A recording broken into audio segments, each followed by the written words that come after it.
The for sale sign swung gently in the Montana breeze as I signed the final documents. 43 years of memories sold in a single pen stroke. "You sure about this, Lillian?"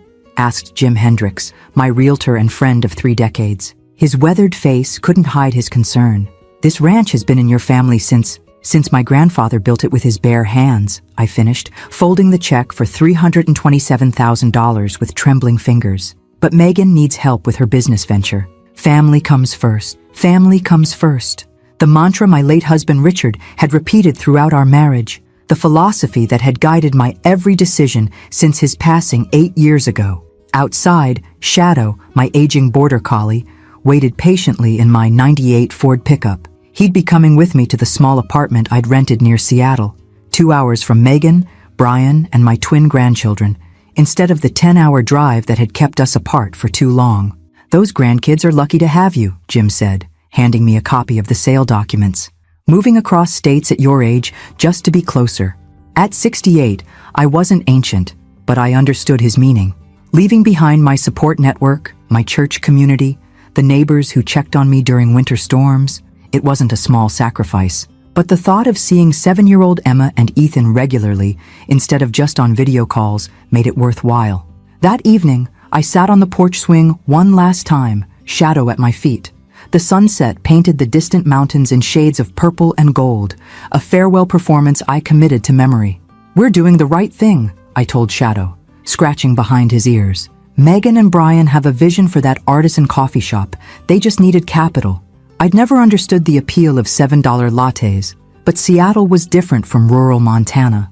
"And we'll be close enough to attend school plays and soccer games." 2 weeks later, after transferring $275,000 to Megan's business account, I handed over my house keys to the new owners, a young couple with 3 children who looked at the sprawling ranch house with the same dreams Richard and I had once shared. My new apartment was small, but sufficient, a 1-bedroom unit in a senior living complex with beige carpeting and walls thin enough to hear my neighbor's television. Shadow adapted better than I did, finding a sunny spot by the window where he could watch the parking lot activity. Monthly dinners with Megan's family kept me going through the adjustment period. The twins seemed to grow inches between visits, though Megan and Brian were often distracted, checking phones and speaking in hurried whispers about supplier issues and customer counts. "The coffee shop is just more demanding than we expected," Megan explained when I asked if everything was all right. "Seattle's market is competitive. Is my investment helping?" I asked carefully. "Of course, Mom," she replied quickly. "We couldn't have done this without you. We're just in the challenging early phase." I nodded, remembering the lean years when Richard and I had struggled to make the ranch profitable. Success rarely came overnight. As November approached, I felt a growing excitement. Thanksgiving had always been my holiday, the one where I shined brightest in the kitchen, preparing Richard's mother's secret recipe stuffing and my own blue-ribbon pumpkin pies. When no invitation came by mid-month, I called Megan. "Oh, we haven't finalized plans yet," she said, distraction evident in her voice. "I'll let you know." 2 days before Thanksgiving, with still no word, I made a decision. I'd surprise them. After all, family shouldn't need formal invitations for holidays. I'd bring my famous pies, small gifts for the twins, and my warmest smile. The drive would be long, 10 hours if traffic cooperated, but the thought of a proper family Thanksgiving after nearly a year of displacement filled me with determination. "It'll be worth it, Shadow," I promised, packing his bed and food into the truck alongside my small overnight bag. "We're finally having a real holiday with family again." Little did I know that the true holiday surprise would be mine to receive, a revelation that would reshape everything I thought I understood about family, loyalty, and the real meaning of gratitude. Highway 90 stretched before me like an endless ribbon, cutting through forests and mountain passes as I drove westward. 10 hours in a truck with temperamental heating wasn't ideal, but anticipation warmed me more effectively than the sputtering vents. "We'll be there by 4, I told Shadow, who dozed on the passenger seat, gray muzzle resting on his paws. Perfect timing to help with last-minute dinner preparations. I'd risen at 3 a.m. to pack the truck and prepare my contributions. 2 pumpkin pies made from scratch, cranberry sauce with orange zest, the way Megan had loved as a child, and my special yeast rolls that required 3 separate risings. Each recipe carried family history, connections to holidays when Richard was alive, and Megan still looked at me with admiration, instead of distracted tolerance. The miles passed with memories as my companions. The Christmas when 6-year-old Megan had received her first pony. Richard teaching her to drive in this very truck, his patience outlasting her teenage frustration. Her wedding day, when she'd looked so beautiful that my heart had nearly burst with pride. The twins' birth, when I'd spent 2 weeks at their Seattle home, cooking and cleaning while Megan recovered. When had things changed? When had I transitioned from essential mother to occasional accessory in her life? At a gas station near Spokane, I called to check in, but the call went to voicemail. "Just wanted to let you know I'm thinking about you," I said, keeping my surprise intact. "Happy Thanksgiving." Back on the road, doubt crept in. Perhaps I should have been more direct, asked explicitly about the holiday plans. But the thought of potential rejection had kept me vague. This way, I could pretend the surprise was my plan all along. Late afternoon traffic slowed my approach to Seattle, adding an extra hour to the journey. My back ached from the truck's worn seat, and even Shadow seemed restless, pacing the small space and whining occasionally. "Almost there, boy," I assured him. Almost home. But was it home? The word caught in my thoughts. My home had been the Montana ranch, with its familiar creaks and smells, the view of mountains from my bedroom window, the rose bushes Richard had planted for our 30th anniversary. The apartment near Seattle was just a way station, a compromise to be near family without imposing on them directly. As I navigated through residential streets, my stomach tightened with nervous anticipation. Megan and Brian's craftsman-style house sat on a tree-lined street in an upscale neighborhood, its carefully maintained exterior a testament to their commitment to appearances. Today, the house glowed with warm light from every window. Cars lined the curb, expensive models with shiny paint and dealer logos I recognized from Brian's business associates. A catering van was parked in the driveway. I found a spot half a block away, checking my appearance in the rearview mirror. The drive had left my silver hair slightly mussed, and fatigue shadowed my eyes, but the excitement of surprising Megan and seeing the twins outweighed my concern about looking travel-worn. "Wait here," I told Shadow, cracking the windows. "I'll come back for you once I've said hello." Balancing the pies and cranberry sauce, I made my way to their front door. Through the decorative glass panels, I could see movement inside. People in cocktail attire holding wine glasses, servers with trays weaving through the crowd. Laughter floated through the evening air, along with the unmistakable aroma of roasting turkey and sage stuffing. My stomach rumbled, reminding me I'd eaten nothing but a granola bar since breakfast. The doorbell chimed cheerfully when I pressed it, and I straightened my shoulders, anticipating the delight on the twins' faces when they saw their grandmother unexpectedly appearing on Thanksgiving. The door swung open to reveal Megan, stunning in a burgundy dress I'd never seen before.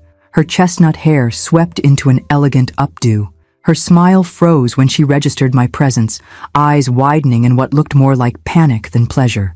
"Mom?" she gasped, stepping quickly onto the porch and pulling the door nearly closed behind her. "What are you doing here?" The question, delivered in a harsh whisper, struck like a physical blow. "Surprising you for Thanksgiving," I answered, confusion dampening my excitement. "I brought pies and—" "You should have called," she interrupted, glancing nervously over her shoulder at the gathering inside. "This isn't a good time." Behind her, a burst of laughter rose from the party. A man's voice called out, "Megan? Who is it?" "No one," she called back with false brightness, before turning to me with pleading eyes. "Mom, I'm sorry, but this is actually a business event. We're hosting potential investors for the coffee shop." "On Thanksgiving?" I asked, the pies growing heavy in my arms. "It's a strategic dinner," she explained, her voice tight. "These people could save our business. I can't have distractions." The word landed with devastating clarity. I was a distraction, an inconvenience, an embarrassment to the image they were trying to project. "I see," I said quietly, as something cold and hard formed in the center of my chest. "I drove 10 hours to see my family on Thanksgiving, but I'm a distraction." Megan at least had the grace to look ashamed. "I'm sorry, Mom. We'll do a family Thanksgiving another time." But we both knew what those words really meant. You don't belong here today. You don't fit into the picture we're trying to paint. Lillian's surprise visit has turned into a devastating rejection. As her own daughter pushes her away on Thanksgiving, what will she do now? And why is Megan so desperate to impress these investors that she would turn away her own mother? Subscribe now to discover what happens next in this heart-wrenching family drama. Where am I supposed to go?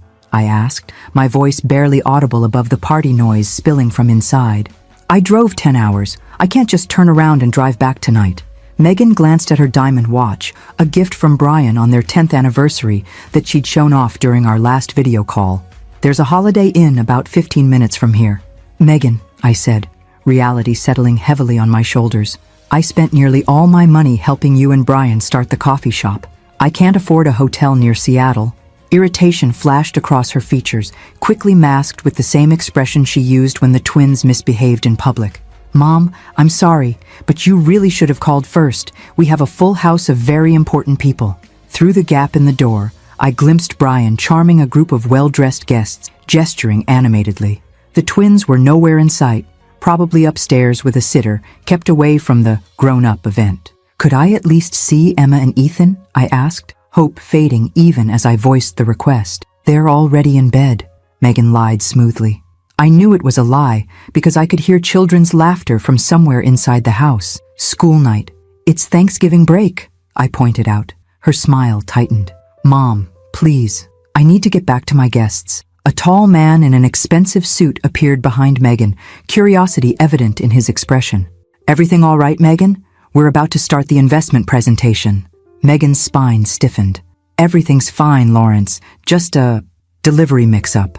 A delivery. That's what I'd been reduced to. Not a mother who had sold her home to help finance their business. Not a grandmother who had driven across 3 states to share a holiday. A delivery mix-up. Of course, the man replied smoothly, his gaze sliding over me with the practiced dismissal reserved for service workers and other irrelevant people. Brian's ready when you are. I'll be right there, Megan assured him with a dazzling smile that vanished the moment he retreated. She turned back to me with barely concealed impatience. Mom, I'm really sorry about the confusion, but I need to go. Take the pies at least, I said, holding them out like an offering, a final attempt to be useful, to matter. She glanced at the homemade desserts, then shook her head. The caterer brought harvest tarts from that French bakery downtown. These might clash with the menu theme. Each word landed like a tiny dagger. My pies, made with the recipe passed down through 3 generations of our family, would clash with their sophisticated event. I see, I said again, because what else could I say? Happy Thanksgiving, Megan. We'll call you tomorrow, she promised, already backing toward the door.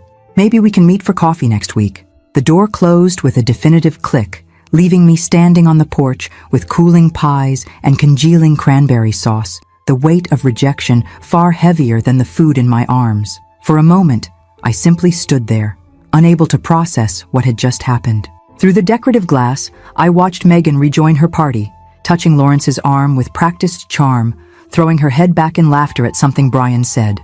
No one looked toward the door. No one wondered about the older woman left standing in the November chill. I had been dismissed, erased from the evening as effectively as an unwanted brushstroke painted over on canvas. The walk back to my truck felt endless. Shadow greeted me with a concerned whine, his warm tongue licking my hand as I placed the rejected food on the passenger seat. Change of plans, I told him, my voice breaking on the last word. We're not staying after all. Tears blurred the streetlights as I drove aimlessly away from Megan's house, with no destination in mind beyond away. The bright homes I passed held families gathering around tables, sharing meals and memories, engaged in the simple act of being together on a day dedicated to gratitude. What was I grateful for? The question echoed as I drove, finding no immediate answer. Not my daughter, who had dismissed me like an inconvenient delivery. Not my home, which I had sold to help ungrateful children. Not my future, which stretched before me empty of purpose. When the tears made driving dangerous, I pulled into a supermarket parking lot, choosing a far corner away from the few cars belonging to employees working the holiday. The store was closed, its darkened windows reflecting my truck's headlights before I switched them off. The silence felt absolute. Even Shadow seemed to understand the gravity of the moment, pressing his warm body against my side as I finally allowed myself to weep for the ranch I'd loved, for the daughter I'd lost somewhere along the way, for the holiday traditions that had died with Richard and would never be resurrected. What do we do now? I whispered to no one in particular as darkness settled around us. The answer came in the form of Shadow's gentle nudge and the rumbling of my empty stomach. We would survive this night, as we had survived other hardships. We would find our way forward, even if that way was currently shrouded in shadow. I reclined my seat as far as it would go, and pulled an old blanket from behind the bench. It wasn't much protection against the November chill, but it would have to do. "Good night, boy," I murmured to Shadow, who settled into his customary spot against my side. "Tomorrow will be better." But as I drifted into uneasy sleep, I wondered if I still believed my own reassurances, or if they had become merely habit, empty words spoken against the growing certainty that I had sacrificed everything for people who valued me not at all. Cold seeped through the truck's metal frame, despite the blanket wrapped tightly around my shoulders. November in Seattle brought a damp chill that penetrated deeper than Montana's dry cold, settling into bones and spirit with equal persistence. Shadow's warm body pressed against mine provided some comfort, his steady breathing a reminder that I wasn't entirely alone in this parking lot exile. Every passing headlight caused my heart to jump, a reflexive hope that somehow Megan had come looking for me, had realized the cruelty of her dismissal. But each car passed without slowing, and eventually, the parking lot fell into complete darkness, save for the distant security lights casting long shadows across the asphalt. Sleep came in fitful bursts, interrupted by discomfort and intrusive thoughts. How had my relationship with Megan deteriorated to this point? When had I transformed from beloved mother to embarrassing inconvenience? Richard would have known what to do. He'd always been the one who could reach Megan during her difficult teenage years, finding the right balance of firmness and understanding. I had been the soft touch, the one who baked cookies after school and tended scraped knees with kisses and bandages. "We raised her better than this," I whispered to Richard's memory, rubbing circulation back into my stiffening fingers. Where did we go wrong? My phone screen illuminated the truck cab as I checked the time. 1:23 a.m. A notification showed a missed call from my neighbor in Montana, Martha Jennings, but no messages from Megan.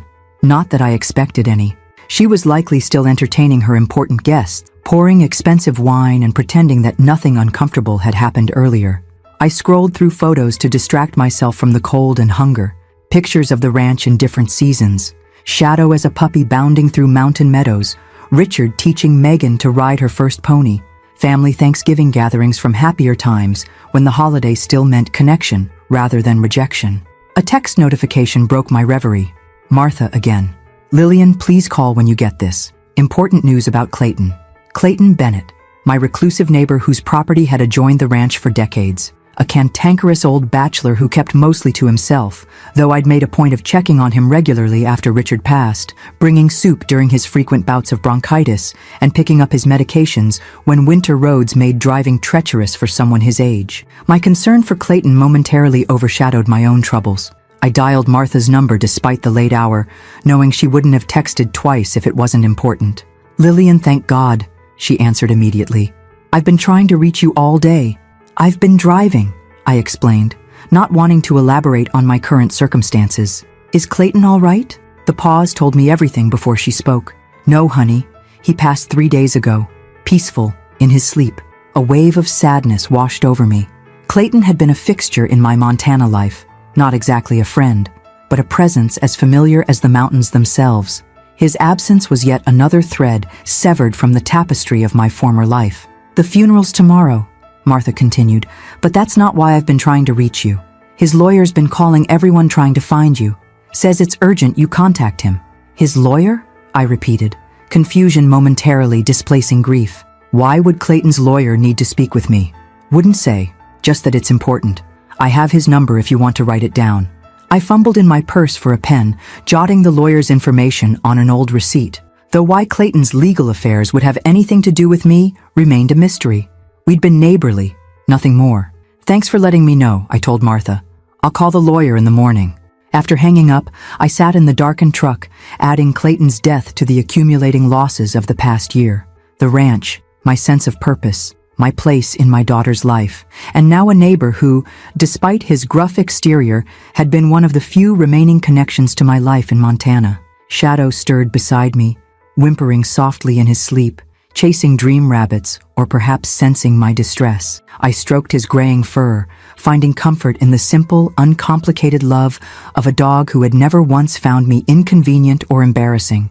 "Just you and me now, old boy," I whispered, Outside, a late-night rain began to patter against the windshield, transforming the parking lot into a glistening black mirror that reflected the empty sky. No stars visible tonight, just darkness and the occasional distant rumble of traffic on the highway. I rearranged the blanket, trying to find a position that would allow some sleep despite the cold seeping into my joints. Tomorrow would bring practical concerns, finding an affordable place to wash up, stretching my dwindling funds until I could figure out next steps, calling Clayton's mysterious lawyer. But tonight, in this liminal space between one life and whatever came next, I allowed myself to fully feel the magnitude of what had happened. My own daughter had turned me away on Thanksgiving, had chosen appearances over compassion, status over family. The realization brought fresh tears, silent ones that tracked down my cheeks as the rain tracked down the windshield, parallel paths of water marking passages of loss. Eventually, exhaustion overcame discomfort, and I drifted into uneasy sleep to the rhythm of falling rain and Shadow's gentle snoring. My last conscious thought was a question that had no immediate answer. Where do you go when the home you sacrificed everything for exists only in memory, and the family you gave everything to has no place for you at their table? As Lillian spends a cold, lonely night in her truck, mysterious news arrives about her former neighbor. What could Clayton's lawyer possibly want with her? And how will she face the morning after such a devastating rejection by her own daughter? Subscribe now to discover what unexpected developments await in this emotional journey. Morning arrived with stiff joints and frost patterns on the truck windows. I'd slept perhaps 3 hours total, waking repeatedly to adjust my position on the unyielding seat or pull the inadequate blanket tighter around my shoulders. Shadow's warm body had been my only real comfort through the long night. The supermarket was now open, its parking lot slowly filling with early shoppers hunting Black Friday deals. I sat up, wiping condensation from the inside of the windshield, suddenly conscious of how I must appear. An old woman sleeping in a truck, unwashed and disheveled. "Time to move, Shadow," I murmured, starting the engine to run the defroster. Before someone calls security on us, my reflection in the rearview mirror confirmed my fears. Hair flattened on one side, dark circles under reddened eyes, an overall appearance of someone whose life had come undone, which I supposed was accurate enough. The gas gauge hovered just above a quarter tank, enough to get us somewhere, though I wasn't sure where. The thought of driving 10 hours back to my empty apartment held little appeal, yet staying near Seattle seemed equally pointless. Megan had made her feelings abundantly clear. My stomach growled, reminding me that I'd had no dinner. The pies and cranberry sauce sat on the passenger seat floor where I'd placed them last night, a pathetic reminder of my rejected offerings. At least Shadow's food and water bowls were in the truck bed toolbox. A small mercy. The supermarket restroom provided a makeshift washing facility. I splashed cold water on my face, ran wet fingers through my silver hair, and brushed my teeth with supplies from my purse. The woman at the sink next to me studiously avoided eye contact, the way people do when confronted with others' obvious misfortune. Back in the truck, I poured kibble for Shadow in the parking lot, then unwrapped one of the granola bars I kept in the glove compartment for emergencies. It was stale but edible, washed down with water from a half-empty bottle. Clayton's lawyer. The memory of Martha's call surfaced as I finished my meager breakfast. Checking the time, 7:43 a.m., I decided it was probably too early to call a law office, even if I had no idea what else to do with my day. My phone rang before I could put it away, an unknown Montana number lighting up the screen. "Mrs. Winters?" a male voice inquired when I answered. "This is James Harrington from Wallace, Harrington and Schmidt. I'm the executor of Clayton Bennett's estate." The lawyer had saved me the trouble of calling him.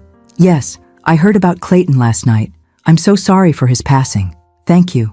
Mr. Bennett spoke highly of you." A pause. "Mrs. Winters, are you currently in Montana? I've been trying to reach you regarding some time-sensitive matters related to Mr. Bennett's will." "No, I'm in Washington State visiting family." The half-truth came automatically, pride preventing me from admitting I was essentially homeless in a supermarket parking lot after being rejected by said family. "I see. Well, this is somewhat irregular, but given the circumstances, I can discuss the relevant details by phone." Mr. Bennett was quite specific about timing. My curiosity deepened. "I don't understand what this has to do with me.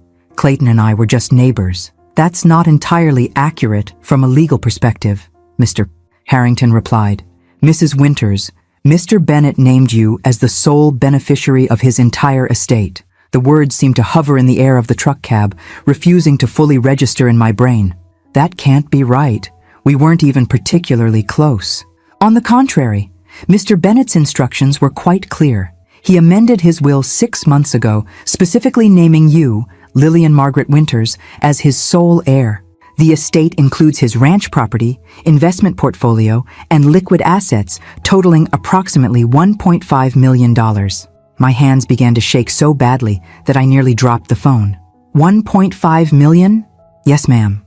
In fact, the transfer to your account was initiated yesterday, as per Mr. Bennett's instructions. You should have received notification from your bank. I hadn't checked my bank account in days, having grown accustomed to the depressing sight of my dwindling savings. But why?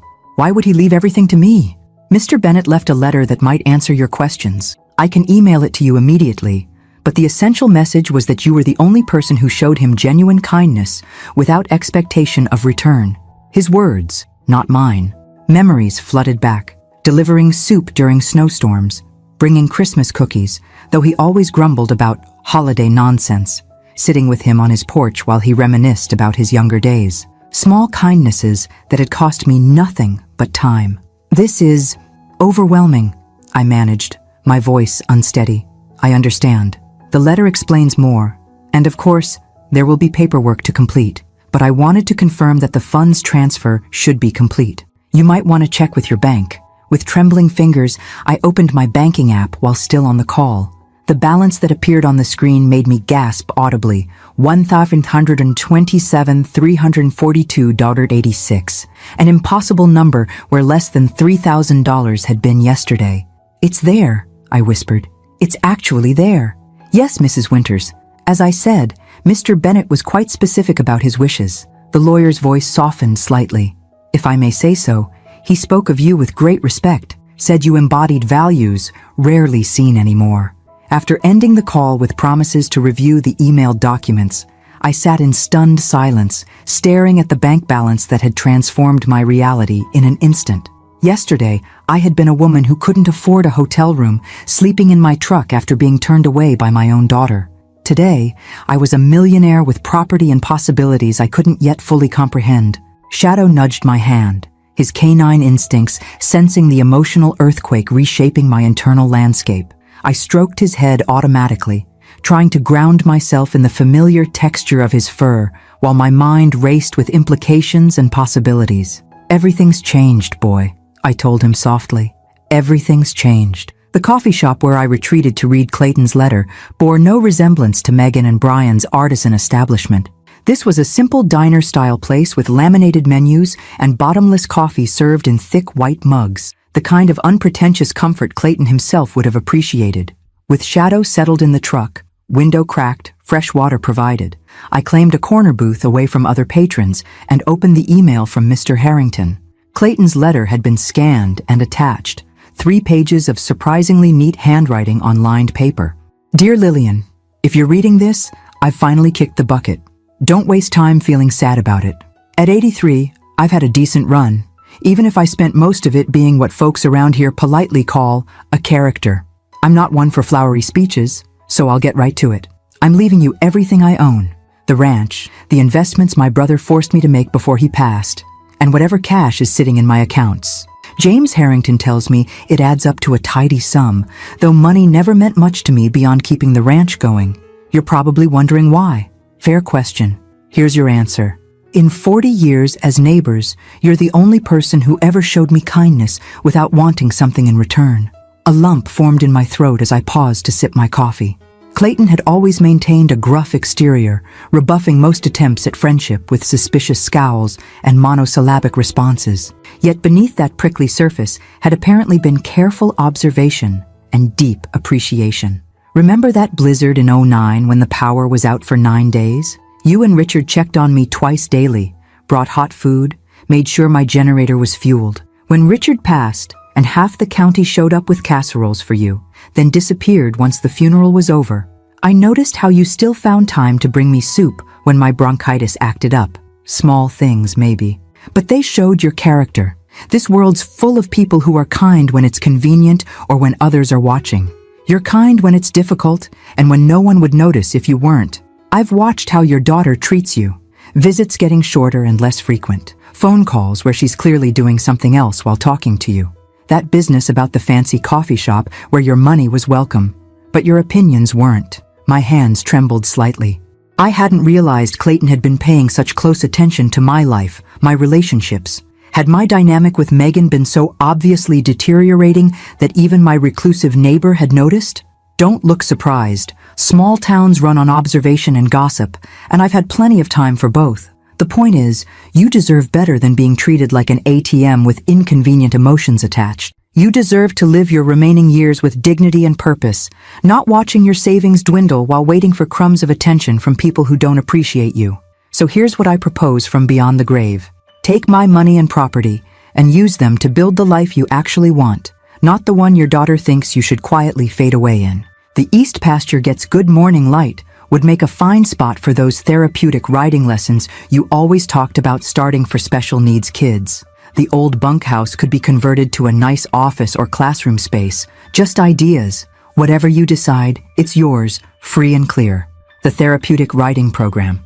A dream I'd mentioned perhaps twice in passing conversations with Clayton, during those rare moments when he'd asked about my interests, rather than just tolerating my presence on his porch. I'd never imagined he was actually listening, much less remembering. One condition to all this: you can't give or loan any of it to that coffee shop venture.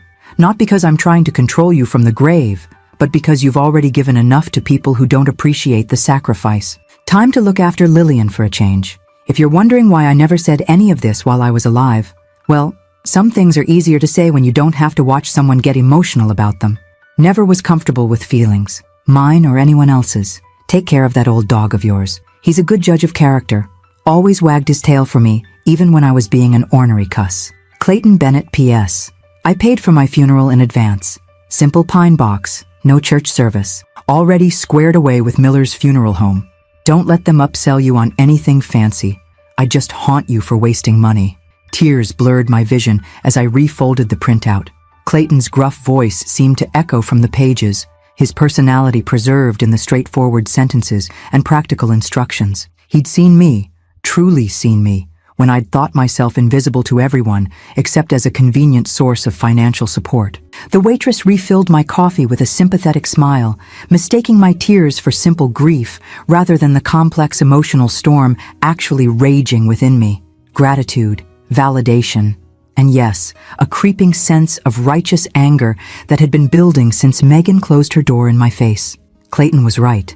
I had allowed myself to be used, had sold my beloved ranch to finance my daughter's business, while she simultaneously pushed me further from her life. I had accepted the dwindling phone calls, the distracted conversations, the clear message that I was an obligation rather than a valued parent. No more. With sudden clarity, I knew exactly what I needed to do next. The ranch, Clayton's ranch, now my ranch, was calling me home. Not to pick up where I'd left off, but to build something new from the solid foundation of the past. I paid my bill, leaving a generous tip that reflected my changed circumstances, and returned to the truck where Shadow greeted me with his customary enthusiasm. "We're going home, boy," I told him, scratching behind his ears. "But first, I have one stop to make." Megan's street looked different in daylight, less intimidating, more like the ordinary suburban neighborhood it was beneath its veneer of exclusivity. The catering van and luxury cars had departed, leaving only the family vehicles in the driveway. A forgotten wine glass sat on the porch railing, evidence of last night's sophisticated gathering. I parked directly in front, no longer concerned about being an embarrassing presence. Shadow perked up, recognizing the house where the twins lived, his tail thumping against the seat in anticipation of seeing the children who usually slipped him treats when Megan wasn't looking. "Not today, boy," I told him gently. "You're staying here. This won't take long." The doorbell chimed just as it had yesterday, but this time I stood differently. Spine straight, shoulders back, the weight of Clayton's validation and my own renewed self-worth supporting me like invisible armor. Brian answered, his expression cycling rapidly from surprise to discomfort to artificial welcome. His designer sweater couldn't hide the shadows under his eyes, evidence of last night's late entertaining. "Lillian, we were just about to call you," he lied, stepping back with reluctant courtesy. Come in, Coffee? The house smelled of lingering turkey and cleaning products. The dining room already returned to its showcase perfection. No evidence remained of the strategic dinner, except a collection of wine bottles waiting for recycling. No coffee, thank you, I replied, remaining standing even as Brian gestured toward the living room seating. I won't be staying long. Is Megan home? She's just getting the kids ready for... He stopped as Megan appeared from upstairs, freezing mid-step when she saw me. Mom, she managed, her voice catching. She was dressed in expensive athleisure wear, hair pulled into a casual ponytail that still somehow looked styled. We were going to call you today. About last night. I'm not here for explanations or apologies, I interrupted, my voice calmer than I felt inside. I'm here to say goodbye. Confusion replaced the defensive guilt on her face. Goodbye? What do you mean? I'm returning to Montana today. Permanently. Brian stepped closer to Megan, their united front automatic even in confusion. But your apartment, the lease, I'll handle it remotely, I said. Some things have changed since yesterday. Megan's eyes narrowed with the perceptive calculation that had served her well in business, if not in personal relationships. What things? My neighbor Clayton Bennett passed away. He left me his ranch and considerable assets. I delivered this information without embellishment, watching their reactions carefully. The shift was immediate and transparent, surprise giving way to rapid recalculation. Brian recovered first, his salesman's smile emerging with practiced ease. That's wonderful news, Lillian. What an unexpected blessing, isn't it? I agreed pleasantly. Apparently kindness yields returns that strategic networking doesn't. The barb landed precisely as intended. Megan flinched visibly before recovering. Mom, about last night. The timing was just awful, and those investors were so important. Investors who couldn't help after all, from what I gather. I glanced meaningfully at the tension evident in both their postures. Brian's smile faltered. What do you mean? Small towns run on observation and gossip, I quoted from Clayton's letter. Word travels about struggling businesses seeking rescue funding, even across state lines. Megan's composure cracked first. The coffee shop is having some cash flow issues. Nothing serious, just startup challenges. If we could just access more of my money? I finished for her. That's not going to happen. Mom, please. Megan stepped forward, her voice taking on the cajoling tone she'd used as a teenager when asking for expensive jeans or extended curfews. We're family. Of course, last night was handled badly, but you can't hold that against us when our business is at stake. Family, I repeated, the words sitting heavily between us. Was I family when I was sleeping in my truck last night because you couldn't find space for me at your Thanksgiving table? Shock registered on both their faces. Brian recovered first. You slept in your truck? Lillian, you should have said something. We could have... What? Found room for me after your important guests left? Made space for the embarrassing mother who didn't fit your sophisticated image? The anger I'd suppressed for so long finally found voice, though I kept my tone level. I sold my home, our family ranch, to help finance your business venture. I gave you everything I had, and you couldn't even let me use your guest bathroom. Megan's eyes filled with tears that I might once have responded to with immediate forgiveness. Mom, I'm sorry, we were desperate. The business is failing. Brian made some investments that didn't... Stop. I held up my hand. I'm not interested in the details. Whatever financial hole you've dug yourselves into, you'll need to climb out without my help. But you just said you inherited money, Brian protested, the calculation so transparent it was almost pitiful. Surely as family, Clayton left one condition with his bequest, I cut in, that none of it goes to your coffee shop. He observed how you treated me even from a distance, and he made his judgment accordingly. A heavy silence filled the room, broken only by the sound of small feet on the stairs. Emma and Ethan appeared, faces lighting up when they saw me. Grandma! They chorused, rushing toward me with genuine delight that pierced straight through my armor of righteous anger. I knelt to embrace them, breathing in the sweet childhood scent of shampoo and maple syrup. Hello, my loves. We didn't know you were coming for Thanksgiving, Emma said, her small face serious. Mom said you were too busy. The simple statement hung in the air like an indictment. I met Megan's eyes over the children's heads, seeing the flush of shame that confirmed Emma's innocent revelation of yet another lie. I'm afraid I can't stay today, I told the twins, smoothing Ethan's cowlick with practiced affection. I'm heading back to Montana, but I'd like very much if you could come visit me there soon. I have a ranch now, with horses and lots of space to play. Real horses? Ethan's eyes widened with excitement. Real horses, I confirmed. And a very special dog who's waiting in my truck, missing you terribly. Their excitement was palpable as they begged to see Shadow. With a pointed look at Megan that dared her to object, I led the twins outside for a brief, joyful reunion with my faithful companion. When the children reluctantly returned inside at their mother's insistence, I stood by my truck, suddenly exhausted by the emotional confrontation, yet lighter somehow, unburdened by pretense. The twins are welcome anytime, I told Megan, who hovered uncertainly on the porch. That door remains open, regardless of everything else. She nodded, tears now flowing freely. Mom, I really am sorry. I know, I said, and meant it. But sometimes sorry isn't enough to undo the harm that's been done. Sometimes it's just the beginning of learning to do better. As I drove away, the rearview mirror framed a tableau of my daughter, standing small and uncertain on her perfect porch, watching as I left her to face the consequences of her choices without the safety net I'd always provided. It hurt. Of course it hurt. But beneath the pain lay something stronger, the certainty that I was finally steering my own course after years of navigating around others' expectations and needs. Montana was calling me home. The Welcome to Montana sign appeared as the afternoon sun began its descent toward distant mountains. I'd been driving for nearly 8 hours, stopping only for necessities and to let Shadow stretch his legs at rest areas along the interstate. The journey that had felt so heavy with anticipation 2 days earlier now carried a different energy. Not excitement exactly, but purpose. A sense of returning to a place where I belonged on my own terms.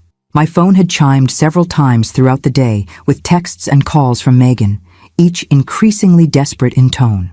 I'd let them go to voicemail, not yet ready for another conversation laden with apologies that felt more connected to my newfound wealth than genuine remorse. There would be time for reconciliation later, if the seeds were there to nurture. For now, I needed to focus on rebuilding my own foundation. When I turned onto the familiar county road that led toward what had been my home for most of my adult life, emotions swelled unexpectedly. The landscape hadn't changed in the months of my absence. The same rolling hills, the same fence lines marking property boundaries, the same massive cottonwoods along creek beds. But I was seeing it with new eyes, appreciating the beauty I had taken for granted during decades of familiarity. Almost there, Shadow, I told my faithful companion, who had perked up at the familiar scenery, his nose pressed eagerly against the passenger window. Almost home. The sun was setting as I turned onto the gravel drive leading to Clayton's ranch. My ranch now, a concept still too new to feel real. The sprawling single-story house came into view, its weathered cedar siding glowing amber in the late light. Smaller than my former home, but solid and well-maintained despite Clayton's age and solitary status. Martha Jennings's pickup was parked in the circular drive, her sturdy figure emerging from the front door as I pulled up beside her. I hadn't called ahead, but news travels fast in small communities, and Martha had clearly anticipated my return. "About time you showed up," she called as I stepped from the truck, her gruff greeting belied by the warmth in her embrace. "Place has been too quiet without you next door." I wasn't next door anymore, I reminded her, returning the hug with equal fervor. "I sold the ranch, remember? And now you own this one.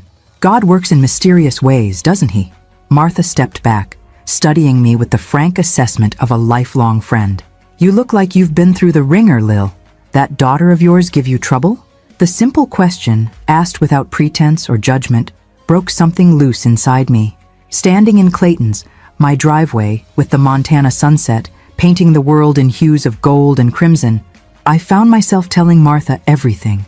The rejection at Megan's door, the night spent shivering in my truck, the shocking inheritance and confrontation that followed. Martha listened without interruption, her weathered face registering appropriate outrage and satisfaction at the story's turns. When I finished, she simply nodded and said, "Clayton always did have better judgment than folks gave him credit for.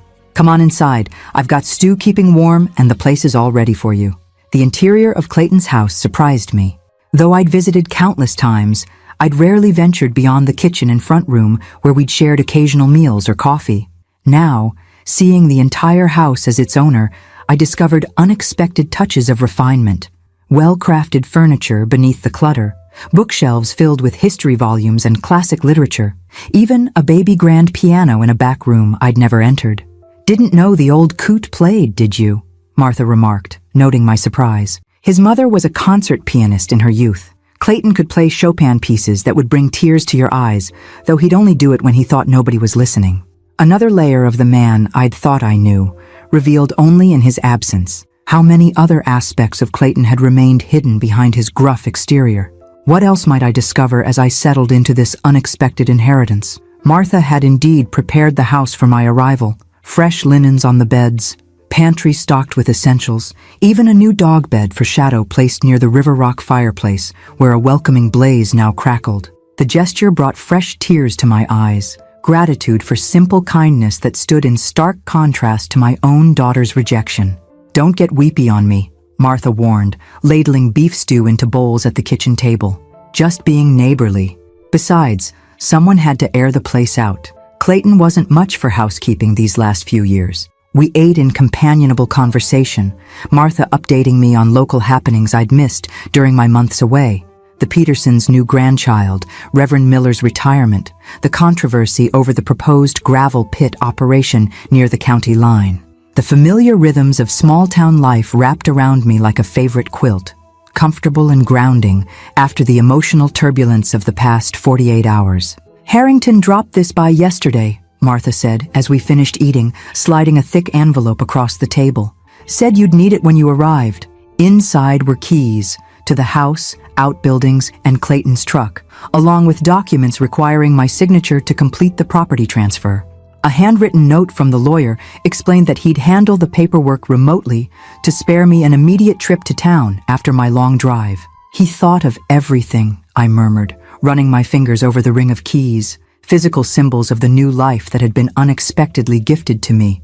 "Clayton was thorough," Martha agreed. "Planned this down to the last detail from what I gather.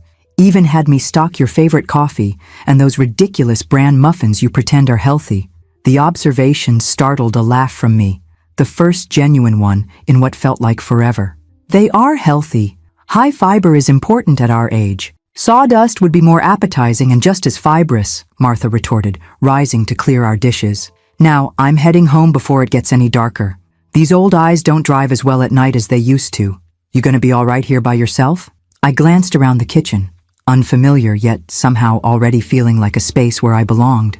"I think I will be. It's strange, but not in a bad way." After Martha departed with promises to check in tomorrow, I wandered through the house with Shadow at my heels, both of us exploring our new territory. Clayton's bedroom was Spartanly neat, no personal items visible beyond a single photograph of a much younger Clayton with an older couple I assumed were his parents. I chose a guest room instead for my first night, not yet ready to claim his most private space as my own. In what must have been his office, I discovered a desk with meticulous records of the ranch operations, cattle sales, pasture rotations, equipment maintenance schedules. Clayton might have been a recluse, but he'd been an organized and thoughtful steward of his land. The east pasture he'd mentioned in his letter was clearly marked on a property map pinned to the wall, along with notations about soil quality and water access, practical information that would prove invaluable if I pursued the therapeutic writing program he'd suggested. The idea took stronger root as I stood there, fingers tracing the boundaries of what was now my land. Not just a vague someday dream, but a genuine possibility, a purpose that could bring meaning to this unexpected chapter of my life. Children finding confidence and healing through connection with horses, a community built around shared growth rather than social status or business networking. The vision felt right in a way that my temporary Seattle life never had. Later, sitting by the fire with Shadow contentedly snoring on his new bed, I finally checked my phone. 6 missed calls from Megan, 2 from Brian, a text from my landlord in Seattle confirming he'd received my message about breaking the lease, and most surprisingly, a text from Ethan that must have been sent with Megan's help. "Grandma, we want to see the horses. Mom said, maybe Christmas? Love you, Christmas." 6 weeks away. Time enough to settle in, to begin planning the next phase of my life, to process the emotional whiplash of the past 2 days. Time enough, perhaps, to determine what kind of relationship I wanted with my daughter moving forward, not based on habit or obligation, but on mutual respect and genuine connection. I texted back a simple response, The horses and I will be waiting. Love you both. To Megan's messages, I sent only, safe in Montana. Need time. We'll call when I'm ready. Then I silenced the phone and turned my attention to the flames dancing in the fireplace, their warmth reaching into corners of my heart that had been cold for too long. Tomorrow would bring practical matters, paperwork, assessments of the property, decisions about Clayton's belongings. But tonight was for acknowledging the extraordinary turn my life had taken in the span of 48 hours. From rejected mother sleeping in her truck to ranch owner with purpose and possibility stretching before her. From financial dependence to unexpected security. From defining myself primarily through my relationship with a daughter who took me for granted to rediscovering who Lillian Winters might be when standing firmly on her own 2 feet. What do you think, Shadow? I asked my faithful companion. Are we up for this new adventure? He raised his head, brown eyes reflecting the firelight with canine wisdom that needed no words. We had weathered the hardest parts of this journey together. We would embrace the blessings that had found us against all odds. Tomorrow, we would begin again. The first snow of December dusted the ranch with delicate crystalline powder, transforming familiar landscape into something magical. 3 weeks had passed since my return to Montana. Weeks filled with paperwork, decisions, and gradual adjustment to my new circumstances. Clayton's ranch was becoming mine in subtle ways. I'd rearranged furniture to better suit my preferences, hung a few cherished paintings I'd retrieved from storage, and established daily routines that anchored me in this unexpected new reality. The walk from house to barn each morning, coffee by the east-facing windows as sunrise painted the distant mountains, evening reading by the fireplace with Shadow contentedly sprawled at my feet. Today marked an important milestone. Standing at the paddock fence, I watched as Travis McKenzie, the experienced horse trainer I'd hired, worked gently with 2 new additions to the ranch. Therapy horses specifically selected for the program I was determined to launch by spring. "Buttercup's a natural," Travis called, indicating the dappled gray mare following his cues with calm attention. "Perfect temperament for beginners, patience of a saint." "And Huckleberry?" I asked, eyeing the chestnut gelding who seemed more interested in investigating the fence line than paying attention to Travis's guidance. "He's curious, not disobedient," Travis replied, with the quiet confidence of someone who understood horses better than most people. "That's good for the more advanced riders. He'll keep them engaged, make them work for his cooperation." I nodded, trusting his assessment. At 28, Travis had already established a solid reputation with special needs riding programs across 3 counties. When I'd approached him about heading up my fledgling operation, he'd accepted with genuine enthusiasm, rather than the wary skepticism I'd encountered from others who questioned whether a woman my age should be launching a new business venture. "The contractor says the bunkhouse conversion should be finished by February," I told him as he led both horses back to the barn. "Plenty of time to set up the classroom space and office before our Target opening." "The families I've spoken with are excited," Travis said, removing Buttercup's halter with practiced ease. 3 have already submitted applications, and Dr. Wilson at the Children's Rehabilitation Center says she has at least 6 more patients who would benefit from the program. Pride warmed me despite the December chill. This was happening, not just a dream or distraction from grief, but a tangible service taking shape under my direction.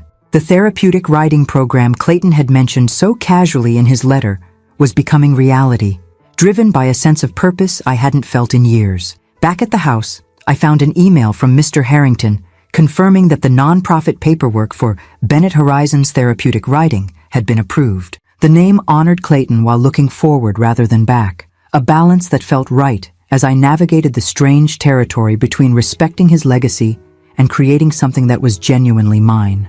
My phone chimed with a text from Megan, part of the careful communication we'd established in recent weeks. Bought plane tickets for Desi 2327.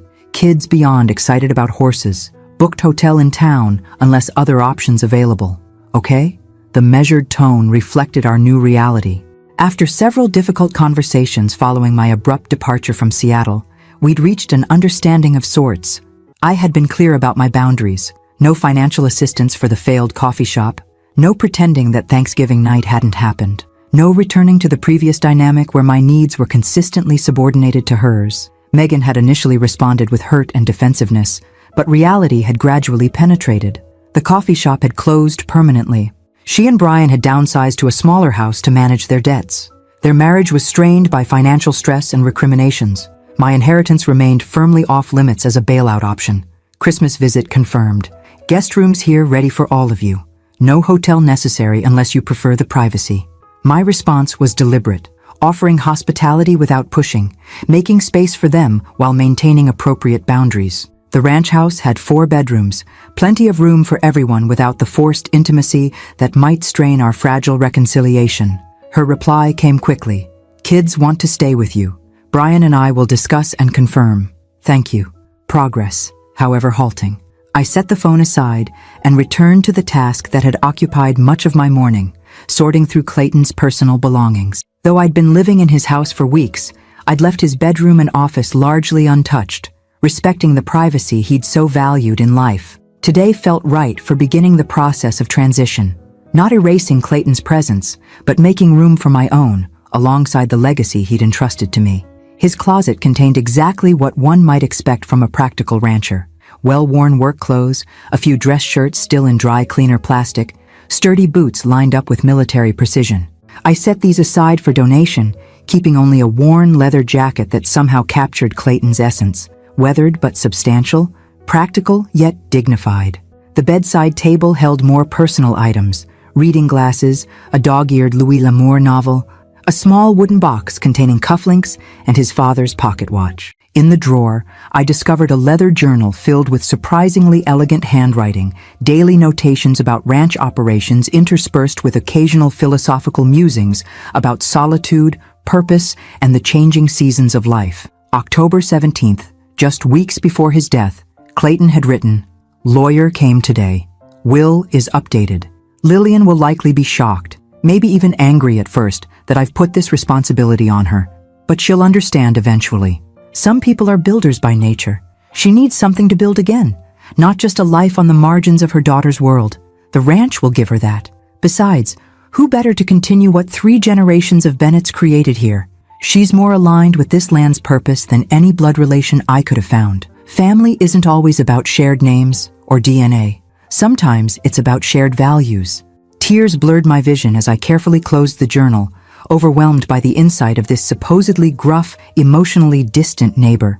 Clayton had seen me more clearly than my own daughter, had recognized a need for purpose I'd barely acknowledged to myself. I placed the journal in the cedar chest at the foot of his bed, alongside other personal items I couldn't bring myself to discard. Photographs, letters, mementos of a life lived largely in solitude, but not, I was discovering, without deep thought and careful observation. The office yielded more practical treasures, detailed maps of the property showing water sources and fence lines, meticulous financial records, contact information for local suppliers and service providers who had worked with the ranch for decades. Clayton's organizational systems were intuitive and thorough, making the transition to my management far smoother than I'd anticipated. In the bottom drawer of his desk, I discovered a folder labeled simply, "Ideas." Inside were magazine clippings and printed articles about therapeutic riding programs across the country, some dating back nearly a decade. Detailed notes in Clayton's handwriting analyzed different operational models, facility requirements, and potential community partnerships. The revelation struck me with physical force. This wasn't just a passing suggestion in his letter. Clayton had been researching therapeutic riding programs for years, quietly collecting information about something he knew would interest me based on occasional comments I'd made during our neighborly interactions. Had he been planning this bequest long before formalizing it? Had he seen potential in me that I'd stopped seeing in myself after decades of focusing primarily on others' needs and ambitions? A knock at the front door interrupted my reflections. Martha stood on the porch with a foil-covered dish and knowing smile. "Figured you'd be busy with those new horses Travis brought in. Casserole seemed easier than you having to think about dinner." I welcomed her inside, grateful not just for the food, but for the comfortable companionship she provided. Martha had become a daily presence at the ranch, offering practical assistance and no-nonsense encouragement as I navigated my new circumstances. "You've been busy," she observed, noting the boxes of Clayton's clothes labeled for donation. "Finally tackling his things?" "It felt like time," I replied, setting her casserole in the kitchen. "I keep finding surprises. Did you know he'd been researching therapeutic riding programs for years?" Martha's expression suggested this wasn't news to her. Clayton noticed things, remembered what mattered to people. Never talked much about it, but he paid attention. He planned all this so carefully, I said, gesturing around us to indicate not just the house, but the entire situation, almost like he was matchmaking me with his ranch. That's exactly what he was doing, Martha confirmed, settling into a kitchen chair with the easy familiarity of a frequent visitor. He started talking about it after you sold your place, said it was criminal that you had to leave the land you loved to fund that pretentious coffee shop. Her impression of Clayton's gruff delivery was so accurate that it startled a laugh from me. I had no idea he felt that strongly about it. Clayton felt strongly about a lot of things he didn't express directly. Martha accepted the coffee I offered, but he believed in stewardship of land, animals, community.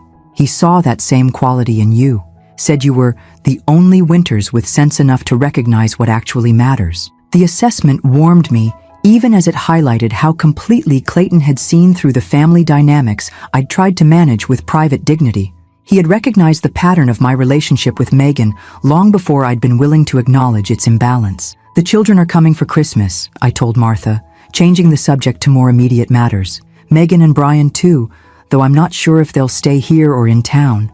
Family's complicated, Martha observed, with the wisdom of someone who had navigated her own share of difficult relationships. But those grandchildren deserve to know their grandmother, and this place deserves children's laughter again. As evening settled over the ranch, I stood on the back porch, watching the last light fade from snow-dusted fields. The barn where Buttercup and Huckleberry now resided, the bunkhouse being transformed into classroom and office space, the east pasture where riders would eventually guide their mounts through therapeutic exercises. Clayton had been right. I needed something to build, something meaningful that extended beyond myself, yet reflected my values and abilities. Not just a place on the periphery of my daughter's life, but a purpose that would create ripples of positive impact long after I was gone. The Bennett Ranch, my ranch now, offered exactly that opportunity. Not a retreat from life's disappointments, but a platform for creating something valuable and lasting. Christmas would bring its own challenges, navigating the fragile new boundaries with Megan, balancing the children's excitement with their parents' discomfort, establishing holiday traditions that honored both past and present. But standing there in the Montana twilight, I felt prepared for whatever came next. No longer the woman who had slept in her truck after being turned away from her daughter's Thanksgiving table, but someone who had reclaimed her strength, her purpose, and her right to shape her remaining years with intention rather than accommodation. Clayton's final gift hadn't been just land and money. It had been permission to become fully myself again. As Lillian builds her therapeutic writing program and prepares for a challenging Christmas reunion with her family, she's discovering that Clayton's bequest was far more intentional than she realized. How will Megan and Brian react to the transformed ranch and Lillian's newfound purpose? And can this family begin healing the wounds inflicted on Thanksgiving night? Subscribe now for the final chapter in this powerful story of betrayal, redemption, and second chances. Christmas Eve transformed the ranch house with subtle magic. Pine garlands draped across the stone mantel, twinkling lights reflected in window glass, the scent of cinnamon and apples wafting from the kitchen where I'd spent the morning baking. Not elaborate decorations like those that had adorned Megan and Brian's Seattle home, but warm touches that made the space feel festive without pretension. Through the kitchen window, I watched the scene unfolding in the snowy paddock, Travis leading Buttercup in a circle while the twins took turns on her broad back, their excited voices carrying across the crisp air. Emma sat tall and confident, following Travis's instructions with serious concentration. Ethan, initially hesitant, now grinned with accomplishment as he balanced without clutching the saddle horn. They had arrived yesterday afternoon, tumbling from Megan's rental car with exuberant energy after the flight from Seattle, launching themselves into my arms with genuine excitement that brought unexpected tears to my eyes. Children's love is wonderfully uncomplicated, freely given, untainted by adult calculation or conditional availability. Megan and Brian had followed more tentatively, carrying luggage and uncertainty in equal measure. After some discussion, they had decided to stay at the ranch rather than in town, accepting the guest rooms I'd prepared while maintaining a careful politeness that acknowledged our still fragile relationship. The children deserve a family Christmas, Megan had explained with uncharacteristic humility. And this place, it's amazing, Mom, what you're creating here. The first genuine compliment she'd offered since my return to Montana, delivered without reference to the inheritance that had made it possible or comparison to the lifestyle they'd been forced to downsize from in Seattle. Small progress, but significant. Martha's arrival broke my reflections, her truck pulling up with a box of homemade cookies and a small pine tree strapped in the bed. "Those grandkids need something to decorate," she announced, wrestling the tree onto the porch with surprising strength for her 73 years. "Found this growing too close to my fence line. Needed to come down anyway." The thoughtfulness of her gesture touched me deeply. I'd been so focused on preparing bedrooms and planning meals that I'd overlooked the children's potential desire for traditional Christmas activities like tree decorating. "You're a lifesaver," I told her, helping maneuver the tree into the living room. "I don't even know where Clayton kept decorations, if he had any." "Second shelf in the garage storage, behind the paint cans," Martha replied without hesitation. Man was organized to a fault, probably labeled and indexed his sock drawer. She wasn't wrong. I found the decorations exactly where she'd indicated, dusty boxes marked Christmas in Clayton's precise handwriting. Inside were vintage ornaments, glass balls in faded colors, hand-carved wooden figures, strands of lights that would need testing before use. Nothing matched or coordinated, but each piece carried history and character lacking in the color-themed designer trees that had graced Megan's home in previous years. By the time the twins returned from their riding lesson, pink-cheeked and bubbling with excitement, the tree stood ready in the living room corner awaiting their creative input. Their delight at the mismatched ornaments and simple white lights confirmed I'd made the right choice in using Clayton's decorations rather than purchasing new, coordinated collections. "Look, Mom," Emma called as she unwrapped a hand-painted ceramic star. "It's so old and special." The genuine appreciation for these humble decorations contrasted sharply with the children's previous Christmases, where everything had been picture-perfect but somehow less meaningful. Watching them debate the placement of each ornament with serious consideration, I caught Megan observing them with a complicated expression, wistfulness mixed with something like regret. "They're thriving here," she said quietly, joining me by the fireplace. "I've never seen Ethan so present. Normally, he'd be begging for screen time by now." "The outdoors has that effect," I replied. "Fresh air, animals, space to run. It's how you grew up, if you remember." She nodded, a small smile touching her lips. "I do remember. Dad teaching me to ride that awful pony with the attitude problem, building snow forts by the creek, feeling so free." The mention of Richard brought a moment of shared remembrance between us, the husband and father whose absence had altered both our lives in ways we'd never fully discussed. "Your father would have loved seeing the twins here," I said. "He always hoped they'd experience ranch life, even just as visitors." "I know." Megan's voice held regret tinged with defensiveness. Seattle offered opportunities I thought were more important. Good schools, culture, connections. But watching them today, different environments nurture different strengths, I offered, neither criticizing her choices nor absolving the priorities that had led to our Thanksgiving estrangement. They're fortunate to experience both worlds. The conversation might have deepened further, but Brian appeared from the guest room where he'd been taking work calls despite it being Christmas Eve. His expression suggested the calls hadn't brought positive news. "Dinner smells amazing," he said with forced enthusiasm that didn't reach his eyes. The strain of recent months showed in the new lines around his mouth, the slight slump of shoulders that had once carried designer suits with confident ease. The evening unfolded with surprising warmth, despite the underlying tensions. Travis joined us for dinner, bringing an easy conversational flow that bridged awkward silences. The twins dominated the table talk with breathless accounts of their riding adventures and plans to help with barn chores the following morning. After the meal, as we gathered in the living room with mugs of hot chocolate, Ethan suddenly asked the question that had likely been simmering beneath the surface of our careful interactions. "Grandma, are you still mad at Mom and Dad for Thanksgiving?" The directness of his inquiry created instant tension. Megan froze with her mug halfway to her lips. Brian studied the floor with sudden fascination. Even Emma, usually chattering continuously, fell silent, watching me with solemn eyes. The question demanded honesty, yet required delicacy.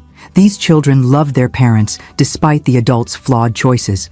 My response would shape not just this Christmas gathering, but potentially their understanding of forgiveness and accountability.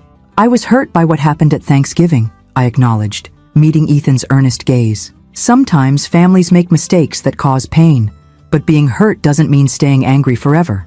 It means finding new ways to relate to each other with more understanding and respect. Is that why we're here for Christmas instead of you coming to our house? Emma asked, her perceptiveness belying her 7 years. Partly, I admitted, and partly because I have a new home to share with you now, a place where we can make different kinds of memories together.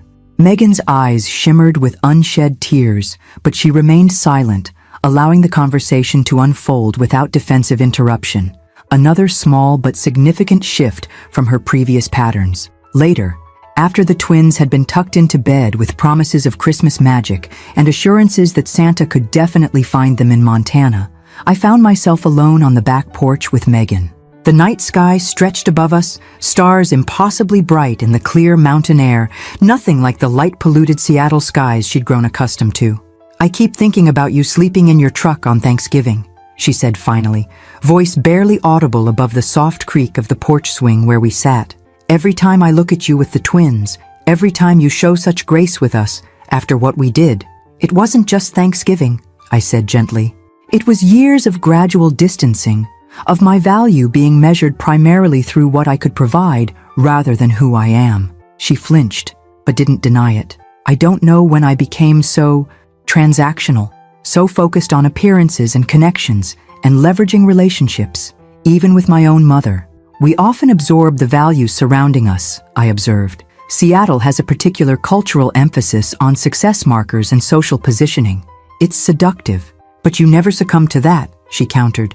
"Even living among people with significant wealth at the ranch, you and Dad never chased status or used people as stepping stones. We made different choices," I acknowledged. "Neither better nor worse inherently, just aligned with different priorities." We sat in silence for several moments, the porch swing moving gently beneath us, echoes of similar nights when she'd been a teenager seeking guidance or comfort on this same ranch, though in a different house down the road. "The coffee shop is officially bankrupt," she said eventually. "All the money you gave us, gone.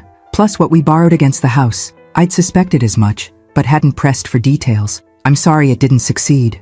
Truly." "Are you?"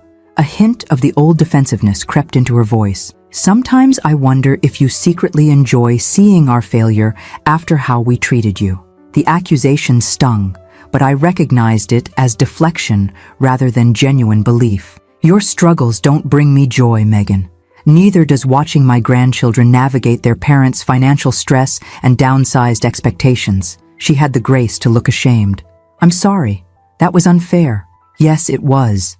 I didn't soften the assessment with platitudes or excuses. Part of moving forward is taking responsibility for choices and their consequences, not looking for others to blame when those consequences arrive. Megan nodded slowly, accepting the gentle rebuke without the prickly defense that would have characterized her response months earlier. "Brian's been offered a position back in Montana, Great Falls, nothing like his Seattle salary, but stable. We're considering it." The information surprised me. That would be a significant change. "Everything's already changed," she said with unexpected insight. "The luxury home, the elite schools, the social circle we worked so hard to cultivate, it all evaporated the moment the coffee shop failed.